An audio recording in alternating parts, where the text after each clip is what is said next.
kasus hibah yang tiap kabupaten rata-rata di atas 100 miliar dirampok dengan cara-cara tidak terhormat. Maka saya setuju KDN mudah-mudahan tetap memiliki integritas sebagai Bapak Aing yang berperilaku untuk jujur membangun Jawa Barat ini, amin ya rabbal alamin.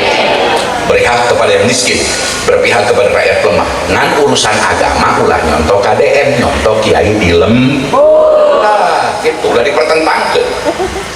Posisi beliau itu sekarang dalam posisi jadi presiden, nuhutang urut Bapak Jokowi, pemerintah dipimpin ku Pak Jokowi, harita hutang udah tuh,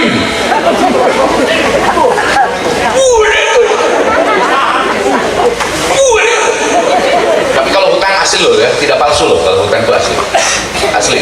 Apalagi sekarang Bu, makin naik lagi. Padahal modal jadi anggota DPRD provinsi dan DPR RI itu sama. Saya tentu tahu yang gini-gini, kan kita pengalaman Pak. Ya kan, saya cuma nasibnya lebih bagus aja daripada bapak-bapak. Mudah-mudahan ke depan Bapak juga nasibnya bisa jadi gubernur lah di daerah masing-masing, tapi jangan di Jawa Barat. Berat lawan saya. Nah ini, untuk itu maka kita ingin harapan kita ke depan adalah ingin membangun keadilan fiskal. Keadilan fiskal itu gimana sih? Saya kemarin ketemu sama Gubernur Kalimantan Timur. Ini makan pemikiran, kan kita boleh dong punya pemikiran. Saya bilang, Gubernur Kaltim penduduknya berapa? 4 juta. Berarti kalau 4 juta, saya rata-rata satu rumahnya 4, saya bilang. Berarti rumahnya kan cuma 1 juta. Iya. Loh, kalau penduduk Kaltim 1 juta, rumahnya cuma 1 juta, kan sebenarnya bagi Kaltim ngasih 5 juta per rumah bisa, karena 1 juta kali 5 juta 5 triliun Pak. Artinya masyarakat Kaltim untuk sejahtera itu sangat bisa, beda dengan Jabar. Untuk Papua lebih bisa lagi. Untuk daerah yang memiliki pendapatan daerahnya tinggi dan hasil alamnya besar, sebenarnya sangat ini mungkin terjadi. Nah, apa sih yang terjadi hari ini adalah pola pengelolaan keuangan yang tersentral. Nah, problemnya di mana? Ini saya ngomong Jakarta. Jakarta ini Pak, penduduknya di bawah 10 juta, APBD-nya 90 triliun.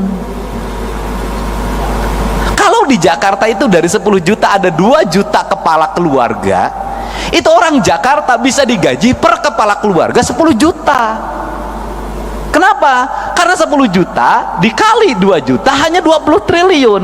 Kalau saya gubernurnya bagi. Beda kalau Jabar 50 juta. Nah, untuk itu apa sih yang mesti kita lakukan hari ini? Mari kita bersama-sama melakukan telaah terhadap ini semua untuk kepentingan bangsa. Agar apa? Agar ke depan bangsa kita terus mengalami peningkatan sumber daya manusia. Artinya bahwa sumber daya pendidikannya meningkat, sumber daya ekonominya meningkat, kesejahteraan meningkat. Maka saya selalu berfokus pada keadilan fiskal. Keadilan fiskal saya selalu berfokus pada ketika jadi pemimpin, itu saya selalu punya angan-angan dan punya harapan. Bagaimana punya angan harapan itu adalah pembangunan harus diselesaikan dalam waktu cepat. Setelah itu berarah pada investasi. Jadi gini ya, yang terkait dengan kebijakan Gubernur Jawa Barat yang mau bukan mengirim ya, mau mendidik ya, mau mendidik anak-anak nakal di barak tentara. Dalam perspektif HAM, saya pertegaskan tidak melanggar HAM ya. Karena apa? Kalau itu tidak dilakukan yang disebut corporal punishment. Corporal punishment itu adalah sebuah hukuman fisik yang selama ini sudah ribuan tahun berlangsung, di mana ada pendidiknya memberi hukuman kepada yang dididik dengan cara yang agak sedikit bertentangan dengan prinsip. Misalnya cubit telinganya, dipukul tangannya supaya dia disiplin ya. Sepanjang tidak melakukan corporal punishment yang dulu, zaman dulu di sekolah kami yang sudah senior-senior ini, kalau guru mau didik kami kan cubit telinga, dia pukul ya, atau pukul kakinya supaya kami disiplin atau supaya kami robah. Itu namanya corporal punishment. Boleh lihat di Google supaya lebih jelas. Kalau itu menurut saya, keyakinan saya di Jawa Barat itu bukan corporal punishment, tapi mereka mau dididik mental, karakter, dan disiplin dan tanggung jawab. Kalau pendidikan yang berorientasi pada pembentukan disiplin, pembentukan mental, pembentukan karakter, dan pembentukan tanggung jawab, maka tidak melanggar HAM dan kami mendukung pemerintah Jawa Barat itu. Nah, itu sikap kami. Yang pertama itu. Yang kedua, kalau itu berlangsung uji coba pertama ini bagus, ya kami meminta Menteri Dikdasmen untuk mengeluarkan sebuah peraturan supaya ini bisa dijalankan secara masif di seluruh Indonesia. Kalau bagus, tetapi kita semua tentu mendorong supaya mereka yang akan dididik, sistem pendidikannya terkontrol supaya tidak menabrak nilai-nilai HAM, tidak bertentangan dengan HAM, kemudian di dalam rangka meningkatkan kualitas kompetensi, karakter, mental, disiplin, dan tanggung jawab. Nah, karena ini bagus, idenya bagus, supaya apa? Untuk ke depan, kita kan 10 tahun ke depan itu 2025 sampai 2035 itu kita harus go internasional ya, targetnya negara ya. Tahun ini untuk dalam rangka 10 tahun ini kita mempersiapkan transformasi, termasuk juga menyiapkan SDM. Andaikan 2035 itu SDM Indonesia itu mindsetnya mindset HAM, mindset demokrasi, mindset tentang keadilan sosial, perdamaian, kepedulian, itu terbentuk, masyarakat komunitas yang terbentuk, maka nanti 2035 dengan nilai produktivitas yang tinggi, disiplin yang tinggi, tanggung jawab yang tinggi, ya, kapasitas yang baik, yang kompeten, maka kita punya target 2035 go internasional, itu kita bisa berani gitu. Sementara setelah itu 2045 Indonesia emas, kita kan leading dunia. Kalau tidak memulai dari sekarang, nanti akan mengalami kesulitan. Oleh karena itulah Presiden sendiri telah mencanangkan program-program populis, yaitu makan bergizi gratis, tapi supaya kualitas sumber daya manusia kita itu lebih baik, pendidikan yang berkualitas, ya, bahkan orang-orang miskin pun disediakan sekolah khusus, kesehatan yang memadai, sehingga apa? Dengan kualitas rakyat manusia Indonesia yang baik, itu kita bisa go internasional 2035 dan 2045 kita leading di tingkat dunia, ya. Karena itulah menyiapkan generasi-generasi yang tanggung jawab, yang disiplinnya tinggi, yang berkarakter, nah, maka akan lebih mudah bagi kita. Ini sebenarnya untuk kepentingan bangsa. Percantik kamar mandi dengan hanya 14.000 buat toilet lebih bersih. Buat toiletmu lebih rapi dengan rak dinding yang praktis ini, pemasangannya juga mudah, tidak perlu pengeboran. Khusus buat kamu yang lagi pingin banget belanja, jangan sampai ketinggalan Bangsa dan negara di masa yang akan datang. Salah satu yang dimulai oleh Jawa Barat, itu salah satunya menuju ke sana, menyertai kebijakan-kebijakan populis yang sedang dicanangkan oleh Presiden dan sedang dilakukan oleh Presiden Prabowo Subianto. Saya kira itu ya.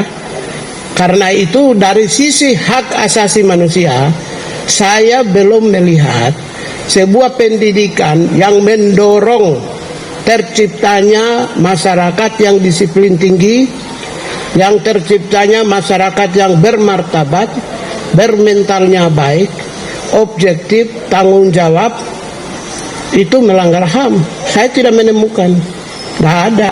Itu justru sesuai dengan nilai-nilai HAM.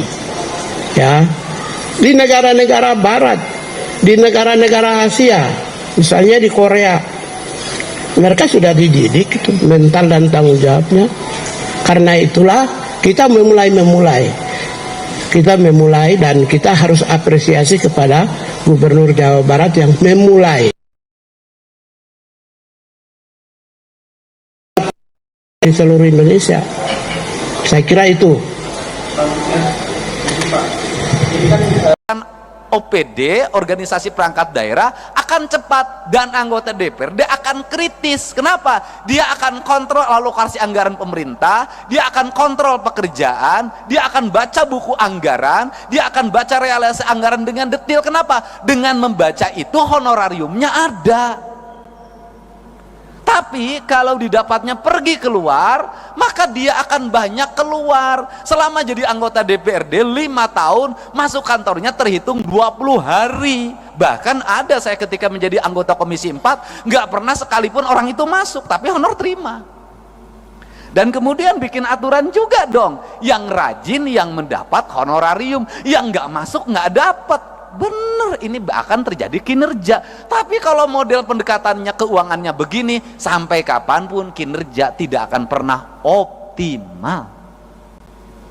Dan kita harus bicara ada apa adanya dan terbuka. Kenapa? Ya karena juga memang anggota DPRD malu juga terhadap berbagai hal. Tapi gimana rasa malu dikalahkan oleh rasa butuh? Kan ini yang harus terjadi. Nah, untuk itu mari kita bersama-sama untuk mengupayakan ini. Saya sebagai gubernur, Pak Sekda, bikinkan surat hari Senin. Saya akan berkirim surat lagi buat Pak Prabowo, buat Pak Presiden kita. Saya akan ceritakan ini. Untuk apa? Mendorong kinerja DPRD. Kinerja aparat kami akan terevaluasi dengan baik karena anggota DPRD-nya ada di kantor dalam setiap hari. Saya ngalamin dulu sebagai anggota badan anggaran, sering bertengkar sama badan musyawarah. Bertengkarnya apa? Banyak-banyakin rapat. Kalau badan anggaran sebulan 12, badan musyawarah suka bikin 23. Saya bilang, kenapa kamu 23? Kalau badan anggaran kan 11 juga ada duitnya. Ngomongnya anggaran, badan musyawarah jadwal doang, kan begitu. Padahal belum tentu juga zaman sekarang.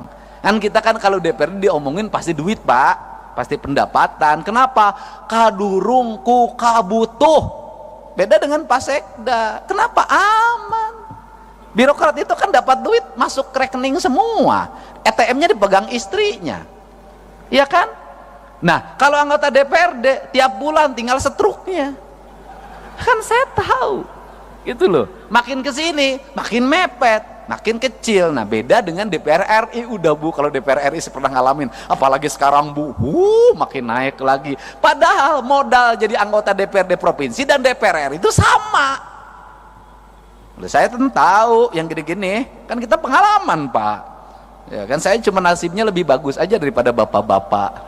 Mudah-mudahan ke depan Bapak juga nasibnya bisa jadi gubernur lah di daerah masing-masing, tapi jangan di Jawa Barat, berat lawan saya. Nah ini, nah untuk itu maka kita ingin harapan kita ke depan adalah ingin membangun keadilan fiskal.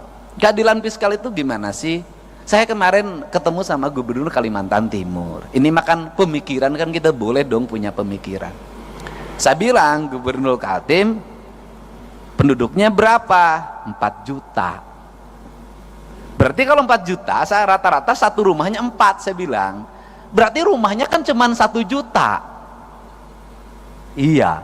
Loh, kalau penduduk Kaltim 1 juta, rumahnya cuma 1 juta, kan sebenarnya bagi Kaltim ngasih 5 juta per rumah bisa. Karena 1 juta kali 5 juta 5 triliun Pak. Artinya masyarakat Kaltim untuk sejahtera itu sangat bisa. Beda dengan Jabar. Untuk Papua lebih bisa lagi. Untuk daerah yang memiliki pendapatan daerahnya tinggi dan hasil alamnya besar, sebenarnya sangat ini mungkin terjadi. Nah, apa sih yang terjadi hari ini adalah pola pengelolaan keuangan yang tersentral. Nah, problemnya di mana? Ini saya ngomong Jakarta. Jakarta ini Pak, penduduknya di bawah 10 juta. APBD-nya 90 triliun. Kalau di Jakarta itu dari 10 juta ada 2 juta kepala keluarga, itu orang Jakarta bisa digaji per kepala keluarga 10 juta. Kenapa? Karena 10 juta dikali 2 juta hanya 20 triliun. Kalau saya gubernurnya bagi. Beda kalau Jabar 50 juta. Nah, untuk itu apa sih yang mesti kita lakukan hari ini? Mari kita bersama-sama melakukan telaah terhadap ini semua untuk kepentingan bangsa. Agar apa? Agar ke depan bangsa kita terus mengalami peningkatan sumber daya manusia. Artinya bahwa sumber daya pendidikannya meningkat, sumber daya ekonominya meningkat, kesejahteraan meningkat. Maka saya selalu berfokus pada keadilan fiskal, keadilan. Assalamualaikum warahmatullahi wabarakatuh, teman-teman semua. Tadi kita sudah mendengarkan pernyataan dari Ustadz Miftah Fauzi terkait kebijakan yang dilakukan oleh Kang Deddy Mulyadi tentang dana hibah, ya, yang mana Kiai Haji Miftah Fauzi menyatakan bahwa tepat sekali Kang DM melakukan atau melaksanakan kebijakan terkait dana hibah, yang mana ada ketika seseorang ataupun lembaga tertentu ingin mengajukan dana hibah harus memenuhi syarat yang tertera sekarang, ya, yang mana sangat rinci persyaratan untuk mendapatkan dana hibah tersebut. Karena sekarang banyak sekali menurut KDM, ya, oknum-oknum, ya, yang mengatasnamakan yayasan demi untuk mendapatkan dana hibah tersebut, ya. Jadi tepat sekali KDM melakukan kebijakan tersebut, ya. Kasihan, ya, kiai-kiai di kampung tidak mendapatkan haknya, karena yang membutuhkan itu, ya, yang benar-benar